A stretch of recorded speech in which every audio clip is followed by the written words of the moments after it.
Nancy Pelosi thinks her grip on House Democrats is as strong as ever. Watch this. Without even asking anybody for a vote, I have over 2/3 of the caucus supporting me. When it's a funny thing in a caucus or any place, when somebody challenges you, your supporters turn out, both internally in the caucus and in the country. But Democratic Congressman Tim Ryan of Ohio, that guy right there, believes it's time for a change and is challenging Pelosi for House Minority Leader.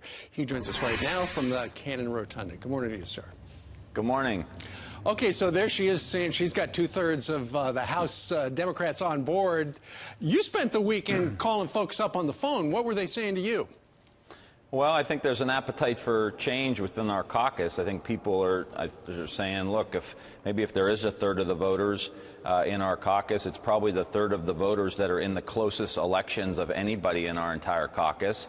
And I think that says something. But the question really is, you know, how bad does it have to get? I mean, we lost 68 seats since 2010. We have the lowest majority, or the lowest number we've had in our caucus since 1929, Steve. I mean, the question is, how bad does it have to get before we recognize we have a change? And there's a lot of working class people that are in congressional districts like mine that are black, white, brown, gay, straight, that want economic opportunity, and they don't see the Democratic Party as the party that's getting it to them. All right.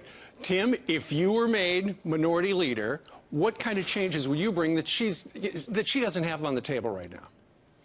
Well, I think emphasis. You know, we talk about minimum wage, but people don't want a minimum wage job. I'm for an increase in the minimum wage, but that's not what people want. They want a middle-class job. They want a job that they can earn a middle-class living, have a solid pension, be able to go on vacation, and then also have the work-life balance to where they're not, you know, working 80 hours a week to make ends meet. I think within our caucus, we're not tapping into the talent that we have in our caucus. People feel bottlenecked, like they don't have an opportunity. We need to raise the profile of these young Democrats and give them a platform to be rock stars in our party. So you're talking about bread and butter issues, things to put money into people's pockets. The big question, though, Tim, is this. Are you willing to negotiate with the Republicans? I mean, you look at Nancy Pelosi and Harry Reid over the last number of years. You know, they seem to have been obstructionists. Nothing got done in the U.S. Senate. Well, it depends on what the issue is, and I've said this before. If Donald Trump's going to defund Planned Parenthood, privatize Medicare, you know, just simply cut taxes for the top 1% and throw people off their health care, he's going to be in a street fight with a kid from the Youngstown area. What about infrastructure? That's how that's going to work. What about a great big jobs program that they're talking about to offset the tax?